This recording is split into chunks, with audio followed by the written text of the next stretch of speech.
Hai, selamat datang di Don't Podcast Too Much, Chill Space for Sterista. Episode kali ini kita akan bersama saya Rani Zue akan membahas tema kita terkait dengan hospitality versus efisiensi.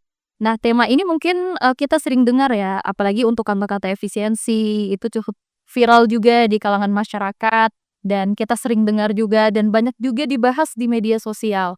Nah, kalau untuk hospitality mungkin kita sering merasakan ya, tapi jarang kita bahas juga. Nah, kali ini di episode kali ini kita akan bahas secara mendalam bersama dengan narasumber kita atau tamu kita yang juga sudah hadir bersama kita di hari ini terkait dengan hospitality versus efisiensi. Dan mungkin pertanyaan kita sekarang adalah dengan adanya efisiensi ini, apakah akan mengorbankan hospitality? Atau justru mereka bisa jalan bareng nih antara hospitality dan juga efisiensi. Untuk menjawab pertanyaan kita sudah hadir narasumber kita, tamu kita yang luar biasa juga. Kita sapa dulu satu persatu. Ada Bapak Henry Fauzan APSM MSI selaku Sekretaris Dinas Pariwisata Provinsi Sumatera Barat. Selamat pagi Pak. Selamat pagi Rani. Kabar baik ya Pak? Alhamdulillah. Oke. Selanjutnya kita sapa juga ada Bapak Azahari Halomuan Lubis selaku GM Brand Gallery Hotel dan juga perwakilan PHRI Kota Bukit Tinggi. Selamat pagi Pak. Selamat pagi Bu. Sehat ya Pak? Alhamdulillah. Alhamdulillah. Oke, kita sudah bersama dengan dua narasumber kita yang akan menjawab pertanyaan-pertanyaan yang mungkin ada di benak kita sekarang nih antara efisiensi dan juga hospital. Saya langsung ke Pak Lubis dulu. Ini terkait dengan yang memang langsung bersinggungan ya Pak dengan hospitality gitu, dengan pelayanan. Nah, mungkin untuk sekarang ini Pak dengan adanya efisiensi gitu, apakah ini mereka akan terkorbankan gitu hospitality-nya atau justru dengan adanya efisiensi ada bisa jalan bareng juga nih antara hospitality dengan efisiensinya di Baik, terima kasih Bu. Dua hal yang berbeda, dua hal yang tapi juga mempunyai hubungan timbal balik. Oke. Hospitality kan kegiatan suatu aktivitas sebagai tuan rumah di dalam aktivitas sehari-hari untuk welcome tamu yang akan datang, ya. Sedangkan efisiensi satu pihak adalah suatu kebijakan yang memang harus melakukan penghematan untuk kelangsungan suatu kegiatan baik perusahaan maupun bernegara.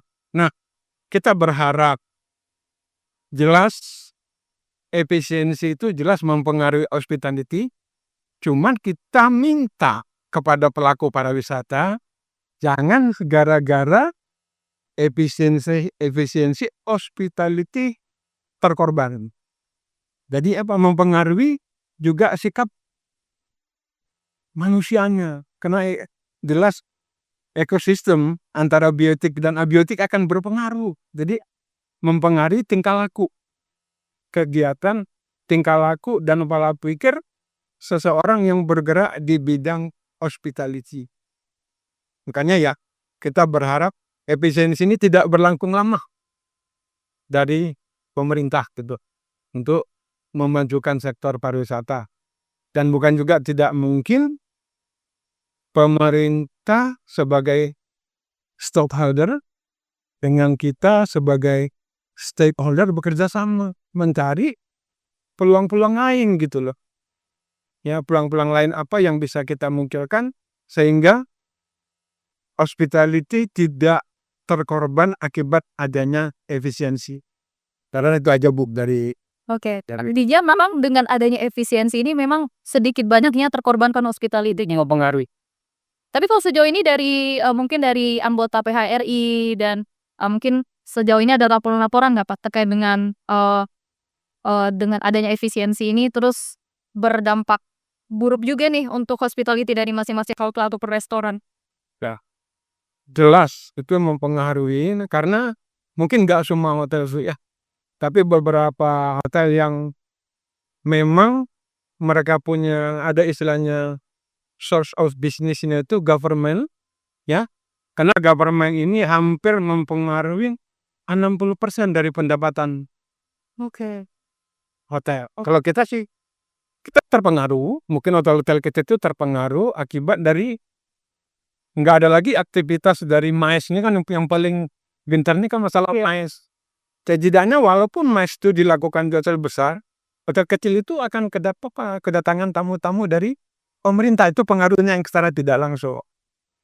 Jadi kita berharap kepada pemerintah jangan terlalu lama, efisientin sebentar, paling lama 3 bulan gitu.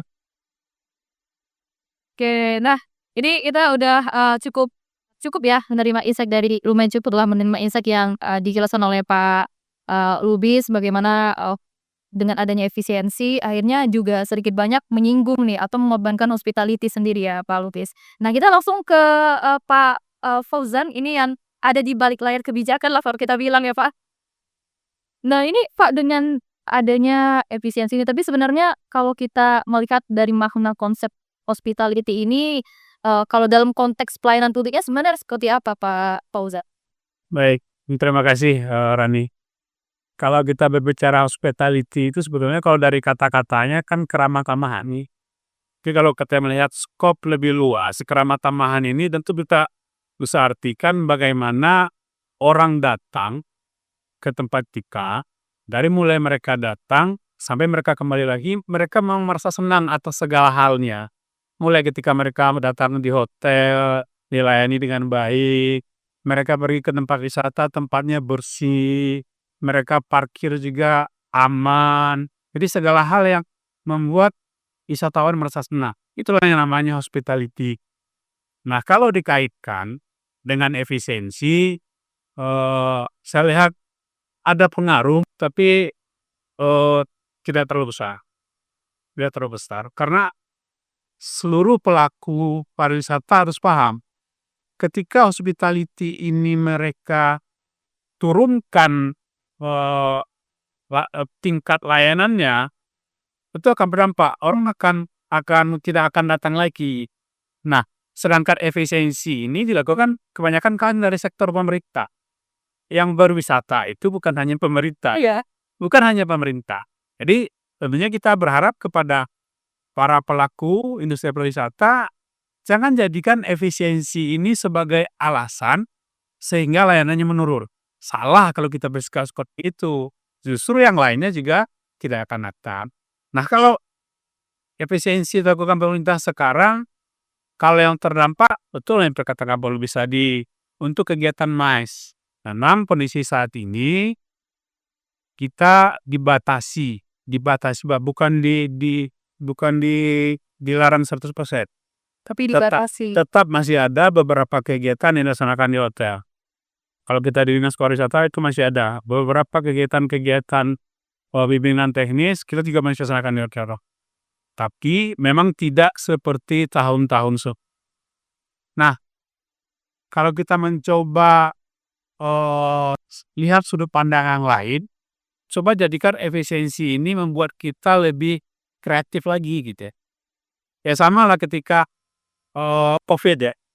COVID membuat kita berpikiran kondisi yang sulit, akhirnya kita berpikiran kreatif. Iya. Kreatif kan? Sama seperti Zoom meeting itu kan gara-gara COVID. Berkah COVID. Akhirnya sampai sekarang masih Kurang lebih kerap sana, Zoom meeting gitu. Jadi kita berharap melalui efisiensi ini walaupun pahit, tapi di balik pahit itu yakinlah saya pikir kita akan bisa dapat hal-hal baru yang selama ini mungkin belum terfikirkan oleh kita. Jadi sekali lagi kepada seluruh pelaku atau industri pariwisata, hospitality itu adalah sesuatu yang mutlak harus ditingkatkan. Jangan sampai diturunkan gara-gara efisiensi, karena justru akan lebih merugikan. Ya, kita di pemerintah provinsi dalam rangka hospitality ini juga tetap melakukan beberapa upaya terkait pembinaan SDM, Pak. Pembinaan SDM kita mulai ada lakukan sertifikasi untuk para komandu. Jadi ketika contohnya komandu gunung ya, nah itu kita sertifikasi agar ketika ada wisatawan naik gunung, ada pemandunya ini betul-betul profesional. Ketika terjadi apa-apa mereka tahu harus berbuat apa. Tapi ketika pemandunya tidak profesional, ada kejadian mereka tidak bisa menangani dengan baik, nah itu akan kena hospitality kita kan. Orang menjadi tidak nyaman. Nah gitu. Jadi beberapa bagian itu menjadi kewenangan kita di provinsi, beberapa bagian menjadi kewenangan dari kabupaten kota, dan ada juga kewenangan dari kementerian. Jadi sekali lagi, mari kita sama-sama melihat sudut pandang yang lebih baik dalam situasi yang memang sulit saat ini. Ya, kita tentu sama-sama berharap ke depannya situasi efisiensi ini bisa berubah lebih baik lagi. Itu aja. Nah, berarti memang, sebenarnya dengan adanya efisiensi ini tidak serta-merta memang harus menghambat semua pelayanan ya, Pak Fauzan ya? Artinya memang kita dituntut untuk lebih kreatif lagi. Kita berpikir apa sih yang bisa kita lakukan? Kan strateginya seperti apa lagi? Kreatif, inovatif. Nah, ini karena berkaitan langsung dengan pelayanan gitu ya, Pak Fauzan. Nah, kita ke Pak Lubis lagi nih. Kan Pak Lubis tadi kalau kita, dengar dari yang Pak Fauzan sampaikan gitu, artinya kita dituntut untuk lebih kreatif lagi. Tapi sejauh ini artinya memang kalau di zaman Covid tadi yang seperti Pak Fauzan sampaikan, ada nih yang nama istilahnya Zoom meeting dan, menggunakan aplikasi Google Meet dan sebagainya gitu. Nah, kalau untuk sekarang penggunaan teknologi khusus untuk mungkin hotel atau restoran sejauh ini seperti apa sih inovasi yang dilakukan, Pak Lubis? Kalau untuk saat ini buta, kalau dikatakan inovasi, ya. Tapi yang namanya Zoom meeting itu mungkin bisa dia apabila bersifat instruksi.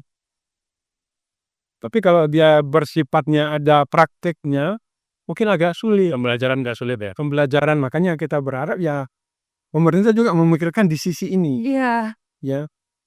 Ya kayak contohnya lah kita berada di Bukit Tinggi. Memang kita istilahnya intinya kan daerah wisata. Tapi banyak juga orang yang berwisata juga melakukan meeting-meeting bersama apa cepatnya mais gitu ya. Jadi kalau dikatakan yang dulu istilahnya work from home atau tadi yang Zoom meeting itu betul. Iya. Hotel sudah mempunyai peralatan yang canggih untuk itu. Tapi itu tadi yang saya bilang, hanya bersifat instruksi, oke. Tapi kalau untuk praktek tuh memang harus tatap muka langsung, tatap muka. Apalagi kalau soal pelayanan kepada pengunjung mungkin apa kalau di restoran atau hotel itu akan sulit juga kalau misalnya ini ya, kalau sekarang gimana, Pak?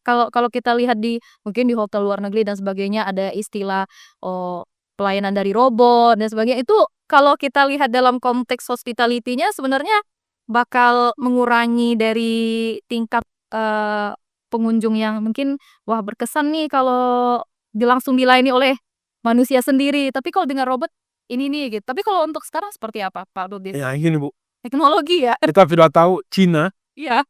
mengeluarkan robot untuk melayani orang di kamar. Iya. Tamu minta antarkan sabun, tentunya sikat gigi, robot yang ngantarnya. Tapi ada ketidakpuasan. Kenapa? Kita kan perlu komunikasi. Ini kan makhluk sosial kan. Kita pengen bertanya yang lain. Gimana bertanya dengan robot? Saya yakin siapapun orangnya tidak akan puas dilayani dengan robot. Itu tadi yang dikatakan Pak Fauzan, hospitality tadi. Keramah-tamahan, sentuhan, mungkin Ijep mau nambahkan ya. Bentar, maksudnya gini Pak, mungkin nggak ada beberapa hal yang memang itu tenaga manusianya bisa kita ganti dengan memakai teknologi. Walaupun kita tidak semuanya bisa kita ganti ya. Nah, mungkin dengan kita menggunakan teknologi paling tidak ini secara perhitungannya paling tidak bisa mengurangi biaya. Nah, mungkin hal-hal itu yang mungkin harus sama-sama kita pikirkan, Mbak. Kita pikirkan sektor mana yang bisa itu gitu. Jadi tanpa mengurangi hospitality, tapi kita bisa memanfaatkan teknologi dan itu akhirnya bisa menekan biaya. Mungkin hal seperti itu sih yang harus kita pikirkan ya. Karena need and want manusia itu kan berbeda. Berbeda. Oke lah, sekarang ini sudah dari dulu teknologi itu membantu efisiensi itu apa? Ibu ke bandara mau minum cola, cukup masukkan uang 10.000. Dia langsung keluar ya? Tapi gimana bedanya kalau saya datang, saya berikan makanan, silakan Bu dinikmatin. Kan gimana? Dengan suatu benda yang diem, tapi dengan satu benda yang berbicara atau bukan makhluk manusia dia berbicara, silakan dinikmati. Gitu loh Bu. Jadi kan kembali lagi ya, perlu pelayanan langsung ya, dibanding dengan kemajuan teknologi gitu loh.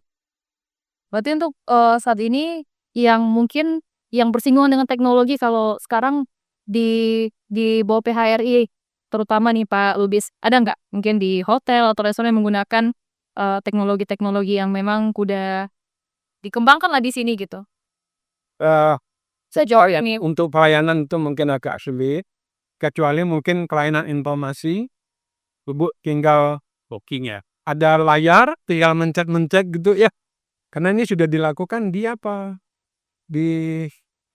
pizza ya, di apa lagi nih, kalau di Jakarta itu jadi Ibu nggak bersentuhan orang, datang, pencet apa Ibu yang inginkan, Ibu duduk aja. Nanti pelayanan, tapi itu dilayani oleh manusia, tapi bukan dilayani robot. Itu loh, untuk hanya ketika mesannya aja melalui layar, tapi ketika udah selesai tetap ada yang ngantar. Self-service lah, awalnya kita Untuk informasi bisa minum. menggunakan teknologi, tapi untuk pelayanan nggak mengenal. Itulah Pak, pentingnya hospitality, ya, komunikasi, kan gitu. Tapi Pak Fauzan, di lapangan sendiri itu pernah terjadi dilema nggak mungkin dengan penerapan, apalagi sekarang efisiensi terhadap apalagi disampaikan Pak Lubis dengan pelayanan memang harus, komunikatif dengan yang mengadakan servis, itu pernah dilema nggak kalau di lapangan? Kalau kita di provinsi yang jadi dilema ketika efisiensi itu adalah lebih banyak terkait kita untuk bisa melaksanakan berbagai event-event. Nah, karena salah satu daya tarik orang datang ke berwisata itu mereka tahu ketika ada event di sana. Nah, sekarang itu yang sangat minim anggarannya. Sehingga kita sebenarnya kelompok-kelompok masyarakat ataupun pemerintah kabupaten kota yang selama ini selalu kita dukung dari segi pendanaan, sekarang kita nggak bisa bantu. Nah, kendalanya yang lebih banyak di situ gitu. Itu banyak situ. Memang sekarang sih sebetulnya kita di provinsi itu sekarang lebih fokus menyusun rencana induk pengembangan pariwisata Sumatera Barat untuk tahun 2025 sampai 2045. Rencana induk itu. Jadi kita membuat semacam ada blueprint-nya mau dibawa kemana sih pariwisata Sumatera Barat gitu. Jadi kita tidak ingin tiap-tiap daerah itu hanya parsial-parsial. Kita pengen seiring sejalan gitu. Sebagai contoh misalnya daerah pesisir selatan, Padang, Pariaman, kemudian sampai ke Agam dan Pasaman itu kita ingin memang temanya itu wisata bahari. Karena mereka di pinggir pantai ya. Nah, kalau orang mau cerita tentang Ancient Minangkabau, mungkin misalnya mulai dari Padang Panjang, Batu Sangkar, mungkin ke Solo gitu ya. Wilayahnya itu gitu. Kalau misalnya Bukit Tinggi dia udah punya berdiri sendiri. Kemudian Payakumbuh dan Ibu Kota kita udah punya harau segala macam. Nah, kita pengennya seperti itu. Jadi tidak sporadis lagi gitu ya. Nah, kita inginnya ini betul-betul bisa sering siaran dengan seluruh kepala daerah yang dari Sunda. Karena kita tahu ketika musim-musim kampanye pasti seluruh calon kepala daerah itu ngomongnya pariwisata. Iya, ngomongnya pariwisata. Karena memang pariwisata itu cara menghasilkan uang yang paling cepat. Perputarannya cepat ya? Perputarannya cepat gitu ya. Nah, perputarannya cepat. Dan satu lagi, selama ini di seluruh Indonesia itu kan lagi marak-maraknya namanya desa wisata. Desa wisata kan, dan Sumatera Barat itu selalu menjadi yang terbanyak mengirim. Kenapa desa wisata? Karena desa wisata itu pelakunya masyarakat langsung. Yang menikmati uangnya langsung masyarakat di sana. Beda dengan hotel dia ada punya pengusaha. Yang lainnya pekerja. Tapi tetap itu bagian yang tidak kisahkan. Mereka saling terkait. Nah, namanya kita marah itu memajukan desa-desa wisata yang ada di Sumatera Barat. Kita selama ini sudah ada 338 desa wisata di Sumatera Barat. Nah, itu sebuah potensi besar. Makanya itu yang sebetulnya yang paling penting bagaimana menyadarkan masyarakatnya. Jadi gimana Pak Fauzan? Sejauh ini sudah dilakukan upaya, tapi memang belum seperti yang diharapkan lah ini. Tapi kita tetap optimis bahwa ke depannya masyarakat kita betul-betul sadar wisata itu seperti yang tadi cerita sama Pak Lubis, jangan sampai wisata kita ini good from far ya. Far from good. Atau bahasa Minangnya rancak dari jauh. Sudah dekat, Setelah dekat. Far from. Jadi akhirnya Itu yang ini memang menjadi PR kita bersama lah, baik itu pemerintah. Kalau di persatuan istilahnya ada pentahelik lah, ada 8 yang terkait di situ. Mulai dari pemerintahnya, swastanya, perguruan tingginya, badan usahanya, semuanya terlibat. Kalau kita bisa jalan-jalan bareng, yakin lah kita di Sumatera Barat ini punya segalanya untuk berwisata.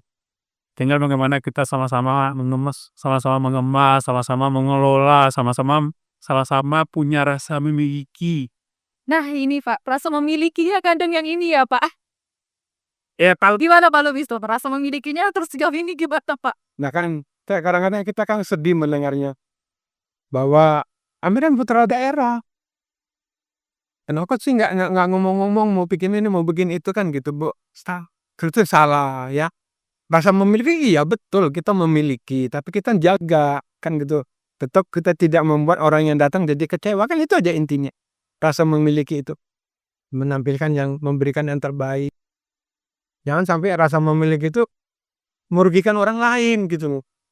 Itu yang terjadi, yang sangat viral kan gitu ya, baik di medsos ya. Banyak tuh kelihatan ya Pak Lubis ya itu kasusnya seperti itu. Ya, kita berharap bahwa pemerintah yang tadi dibilang Pak Fauzan, pentahelix ini sering-seringlah bertemu, merumuskan sesuatu apa yang terbaik untuk Sumatera Barat dengan adanya efisiensi yang dilakukan pemerintah.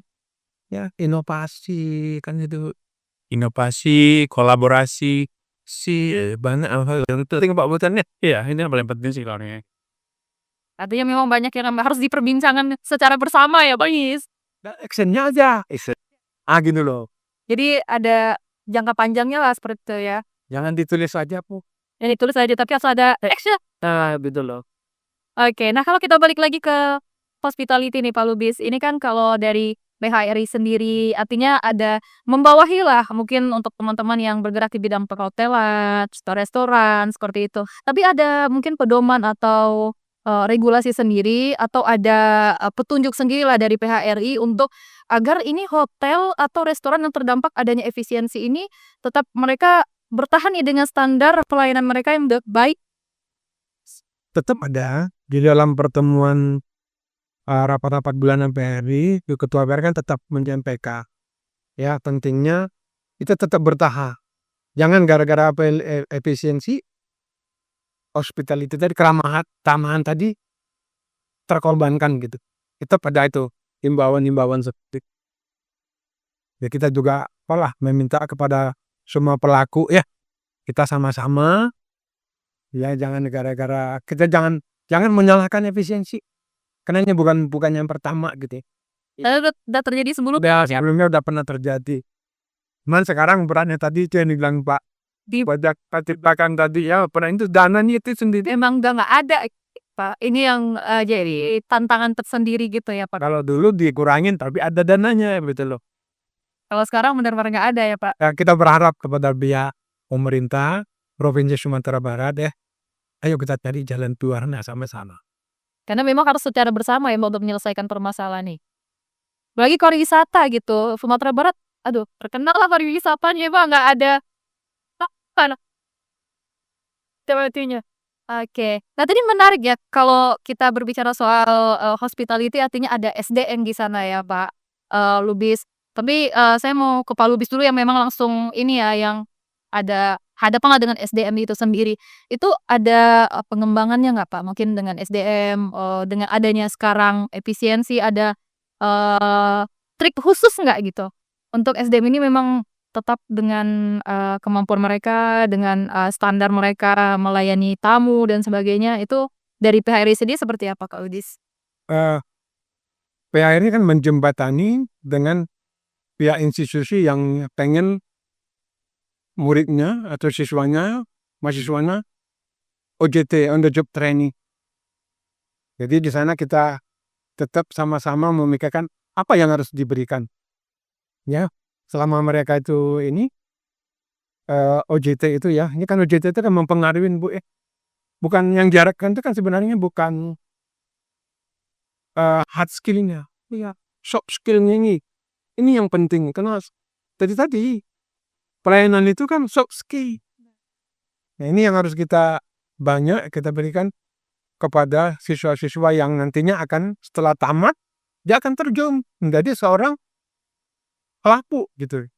Ini yang PRI sering tanamkan, bahwa pihak-pihak hotel harus memberikan yang terbaik ya sama orang-orang yang melakukan on the job training tadi atau PKL istilahnya. Jadi tetap standar ya yang dihasilkan dari orang-orang yang sudah melakukan project itu kan. Ya memang udah langsung terjun di situ Iya. ya Paulis. Oke. Tadi menarik juga yang disampaikan Fauzan sebelumnya. Ini kan kalau Fauzan bilang ada pengembangan ada pelatihan ya Pak sebelumnya Fauzan sampaikan.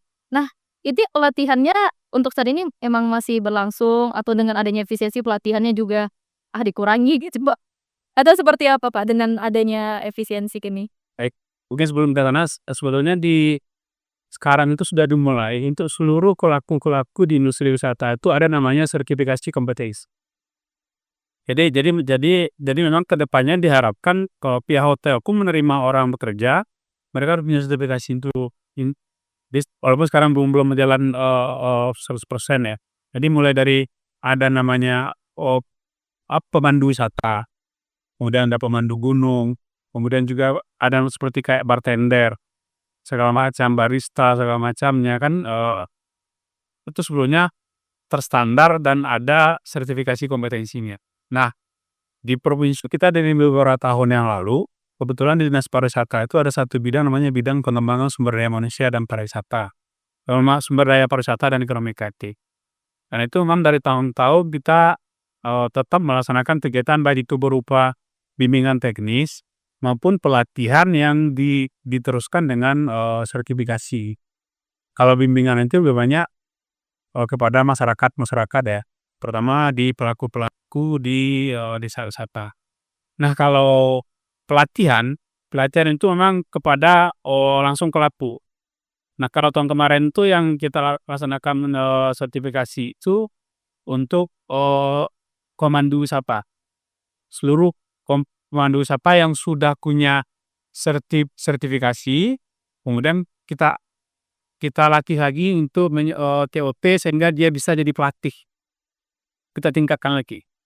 Kemudian juga kita kan pariwisata tidak bisa dilepaskan juga dari ekonomi kreatif ya. Karena ketika orang berwisata mereka butuh kuliner, butuh hiburan, tuh segala macam itu kan industri kreatif. Nah, kita juga melaksanakan pelatihan bagi pelaku ekonomi kreatif ini bagaimana mereka bisa membuat proposal bisnis sehingga mereka bisa mendapatkan bantuan. Dan untuk tahun ini kita masih tetap melaksanakan pelatihan walaupun tidak sebanyak tahun yang lalu. Tapi tetap pelatihannya masih ada. Masih ada. Jadi kalau pembagian kewenangannya sebetulnya pelatihan untuk tingkat pemula itu kewenangannya kabupaten kota. Tapi ketika kita melatih di tingkat lanjutan itu baru kami di provinsi. Nah, kalau yang untuk tingkat lebih atasnya lagi itu kementerian yang ada Pak. Nah, itu sekarang yang di kabupaten kota ini memang sangat minim sekali baru melaksanakan itu. Jadi kita di provinsi sudah melaksanakan dan alhamdulillah itu bukan termasuk kode rekening yang harus diefisiensi. Inti di pertanyaan kita Pak, ini dengan adanya efisiensi, wah ini bakal ada pengurangan ini. Semuanya dikurangi. Jadi yang pasti dikurangi itu kayak seperti pembelang kantor ATK itu 75% dikurangi itu. Malah kita untuk beli bahan pembersih aja dinolkan. Nah, lebih ini lagi. Malah untuk perjalanan dinas itu dipotong 50%. Itu. Nah, untuk kegiatan mais ini itu pengurangannya di kisaran 50% nih Pak. Jadi memang setengahnya dikurangi. Jadi nggak nol juga Pak, masih ada sih beberapa. Tapi tidak seperti tahun yang lalu. Jadi sekali lagi kita dari pemerintah berharap pelaku industri wisata jangan sampai mengorbankan hospitality gara-gara efisiensi. Wah, iya sih benar ya Pak. Karena memang dengan masyarakat atau pengunjung yang datang ke tempat wisata, toko hotel atau restoran yang paling mereka cari ada pelayanannya sebenarnya Pak. Dengan rapat pemesan tuh dengan layanannya gitu. Oke. Nah, ini artinya memang perlu kolaborasi tadi ya Pak Fauzan, Pak Lubis yang paling mungkin sering kita dengar kolaborasi dengan stakeholder terkait, dengan pihak-pihak yang berkaitan dengan sektor inilah seperti itu. Nah, dari Pak Lubis sendiri, sejauh ini kolaborasinya antara, hotel restoran atau PHRI dan yang menjembatani dengan institusi gitu seperti apa Pak Lubis? Eee, yang jelas kan kalau dengan institusi itu kerjasama di bidang pelatihan, Oke. kan. Tapi ya mungkin kita perlu ditingkatkan lagi, ya. Masih perlu ditingkatkan lagi pelatihan-pelatihan yang bersifatnya memang karena gini, Bu, SDM ini kan sumber daya manusianya ini kan tergantung dari karena apa yang dilihatnya, Jadi kita harusnya kita memberikan contoh gitu. Dia lihat, nanti dia lakukan gitu. Nah kan yang terjadi ya mungkin nggak cukup dia belajarnya di sekolah. Ini dia harus ada kerjasama dengan PRI, dengan pihak sekolah, dan juga pemerintah di situ juga bertindak sebagai pemberi pemberi dana, pemberi apa gitu loh. Ya, pemberi kayak memberikan sertifikat, pemerintah hadir di sana. Yang jelas dana dah. Pemerintah harus hadir di sana. Kalau kita secara hotel masing-masing tetap melakukan. Kayak kita setiap bulan ada pelatihan untuk memberikan tambahan pengetahuan kepada karyawan. Great skill. Pentingnya soft skill, pentingnya keramah tamah, pentingnya sentuhan. Ya, kenapa? Orang tuh kalau udah disentuh, ya nggak segan-segan mengeluarkan. Tapi disentuh bukan sentuh ini ya, disentuh hatinya ya, dia nggak segan-segan mengeluarkan uang yang lebih banyak. Oke, artinya memang mereka harus, kesan lah gitu, ketika mereka sampai di sini mereka, terkesan dengan apa yang dilakukan. Ya, dia dengar kenapa? Saya nyanyi aja membandingkannya, tamu-tamu hotel saya itu datang, dia pasti menggunakan panca inderanya. Ya, dia lihat, dia rasakan, dia dengar, ya, bahkan dia ya yang ada panca indera kan tetap masuk kulit. Kulit ini juga merasakan kebersihan gitu loh. Penciuman, pendengaran. Saya itu aja melihatnya. Bahwa orang datang, dan tidak mungkin orang yang datang ke Bukit Tinggi atau ke Sumatera Barat, dia pasti menggunakan panca inderanya juta. Dia nggak suka diteriak-teriaki. Dia pengen makan yang enak, lidah. Suasana. Ya, apalagi ekspektasinya di Sumatera Barat ya, Pak. Ekspektasi orang tinggi gitu kalau Sumatera Barat kulinernya enak, apalagi Bukit Tinggi nyari cuacanya, udara, hawanya gitu ya. Nyaman. Dia selalu disapa dengan kelembutan. Nanti ada sentuhan dah. Tuh. Oke. Artinya memang, sangat penting sekali ya Mbak Lubis ya. Nah, Pak Fauzan gimana tuh kalau dari sisi, industrinya lah dari hotel restoran memang melakukan pelatihan, memang ada, kolaborasi sudah pasti ada juga. Tapi kalau untuk sekarang dari, Dinas Pariwisata sendiri kolaborasi dengan stakeholder terkait atau dinas-dinas terkait itu seperti apa, Pak?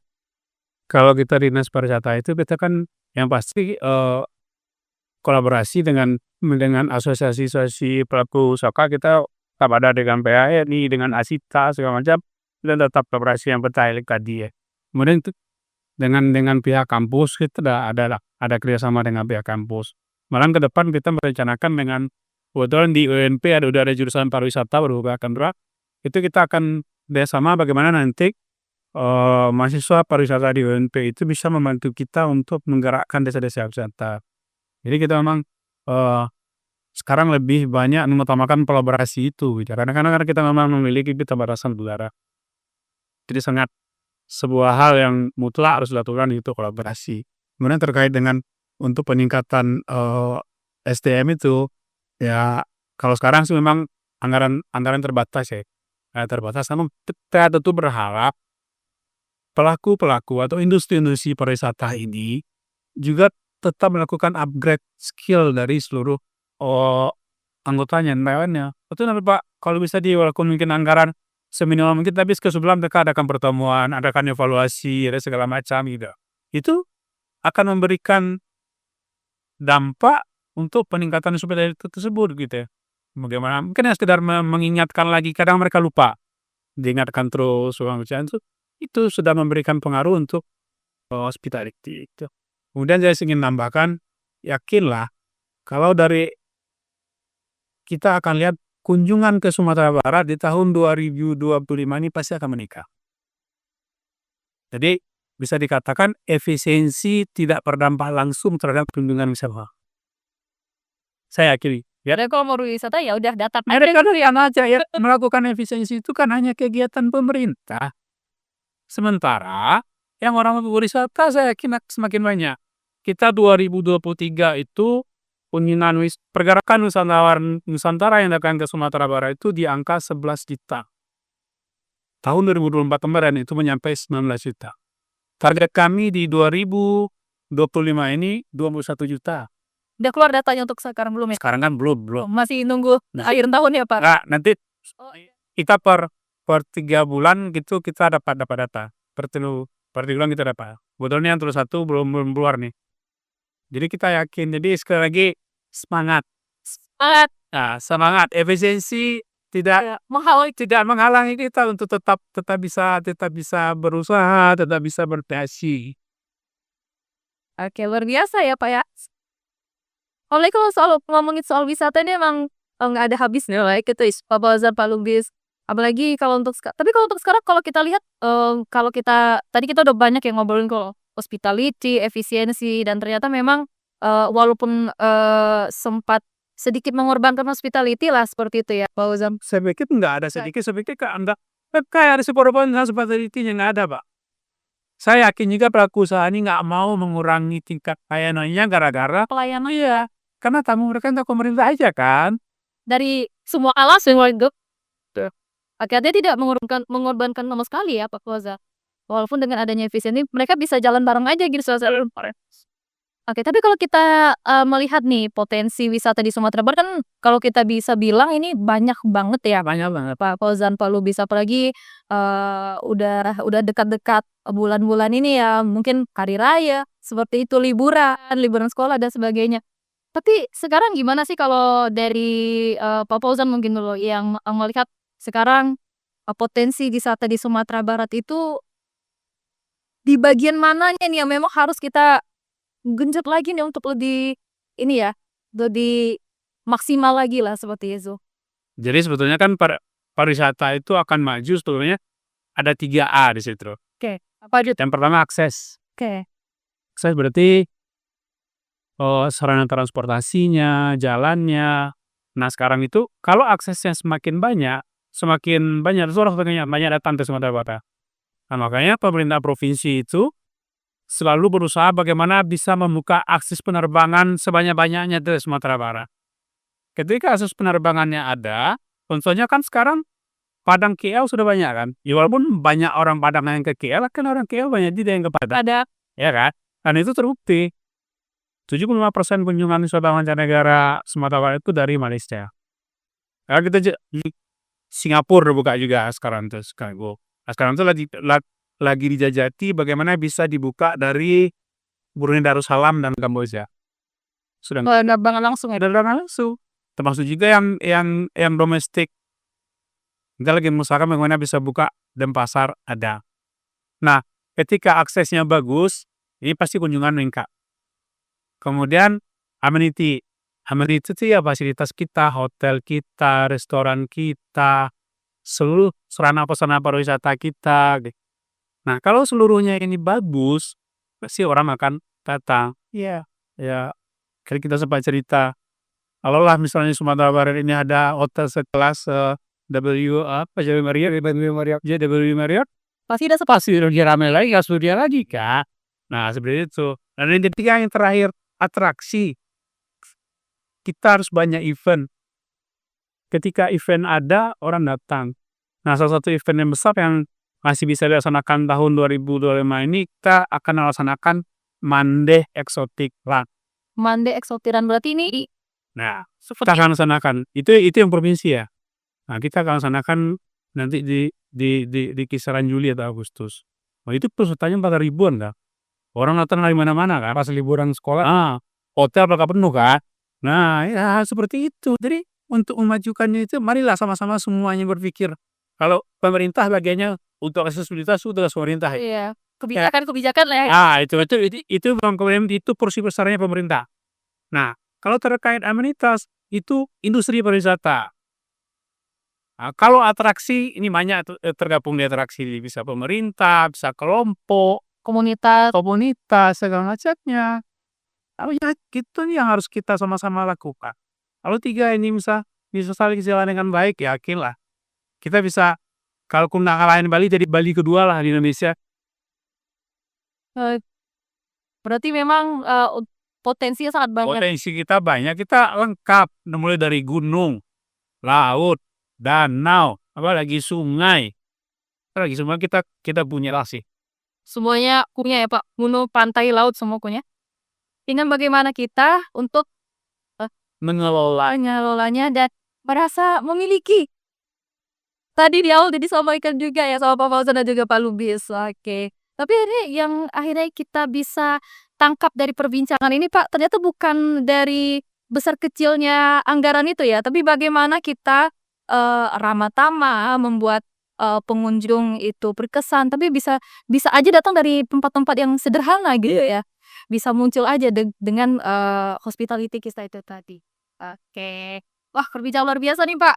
Tapi sayang nih keterbatasan waktu kita ya. Nah, ini di akhir mungkin nih Pak Fauzan dan juga Pak Lubis. Mungkin kita pengen tahu juga ke depannya seperti apa. Harapan-harapannya juga dari Pak Lubis sendirilah yang memang langsung terjun di industri ya, Pak Lubis.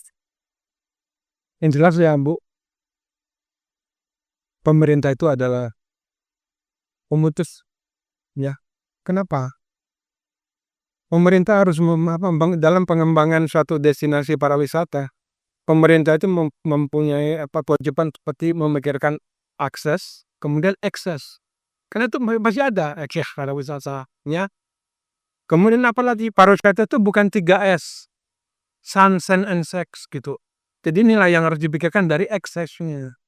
Jadi pemerintah ya untuk pengembangan pariwisata. Kemudian apalagi orang-orang yang ada di destinasi pariwisata, kita berikan pemahaman bahwa mereka datang membawa uang. Jadi jangan sampai ada sifat-sifat kekasaran gitu loh. Atau pengen keuntungan pribadi dengan menaikkan harga yang semena-mena. Kan kita lihat di TikTok tuh masalah parkir, masalah itu menjadi menghantui para orang yang akan datang. Itu menghantui, biar gimana pun menghantui. Baru-baru ini terjadi di Bandung Bu ya. Ya delman 600.000. Kan seperti kok kita ini nggak ada hati. Padahal yang kita bekerja harus dengan hati gitu. Ayo kita sama-sama berkolaborasi antar pemerintah dengan swasta, kita majukan pariwisata kita ini dengan sentuhan, dengan hati. Itu aja adik. Oke, berarti untuk closing statement-nya lagi nih. Terakhir ya, Pak Fauzan. Mungkin sebagai closing statement atau ada pesan-pesan lah ke depannya seperti apa Pak? Pertama, atas nama pemerintah Provinsi Sumatera Barat, baik itu periode lama dan periode sekarang, kita pemerintah Sumatera Barat tetap komit dengan pariwisata. Kita komit dengan pariwisata dan kita selalu di provinsi itu selalu di misi gubernur itu tetap menitikberatkan pariwisata. Nah, sekarang tinggal bagaimana gerak bersama dengan seluruh kabupaten kota. Kita tentu berharap para bupati dan wali kota yang baru ini sama-sama punya semangat baru untuk memajukan pariwisata Sumatera Barat. Karena sama-sama kita tahu kita punya potensi yang sangat besar. Kalau ini sama-sama kita pikirkan bersama, kita kelola bersama, pasti akan memberikan dampak yang luar biasa untuk ekonomi masyarakat. Kemudian yang kedua, pada pelaku industri wisata, walaupun sekarang ada efisiensi, jangan ini membuat patah semangat. Karena yang berwisata itu bukan pemerintah, justru lebih banyak masyarakat. Kalaupun ada terdampak, paling MICE. MICE itu tidak seluruh hotel dan restoran yang melaksanakannya. Jadi, sekali lagi, jangan sampai mengorbankan hospitality gara-gara efisiensi. Mari kita sama-sama semangat, yakinlah pariwisata Sumatera Barat akan maju dan ini akan berdampak besar untuk ekonomi masyarakat di Sumatera Barat. Oke, kalau bisa ada satu kalimat terakhir nggak, Pak? Ya, itu tadi. Oh, itu Kolaborasi kolaborasi. yuk kita bergandengan tangan dengan pemerintah. Oke. Wah, dengan hati juga ya, Pak. Oke, kalau bis, Pak Fauzan terima kasih banyak nih. Sama-sama Rani. Banyak insight yang kita terima juga dan artinya hospitality dan efisiensi memang dua hal yang berbeda. Kita bisa tetap jalan ya, Pak. Tetap sehat selalu, Pak. Tetap semangat untuk pariwisata Sumatera Barat terutama. Dan kita dengan perbincangan luar biasa kita mau terima kasih juga karena semakin luar biasa karena kita lagi ada di Saka KPN Resto. Kayak gitu. Jadi untuk yang mau ada acara, kegiatan mau reunian juga bisa ya, Pak. Oke, terima kasih semuanya dan saya Rani Zue pamit. Sampai jumpa lagi di episode selanjutnya. Podcast Too Much Till Space Sports Restart. Bye-bye. Welcome to the show.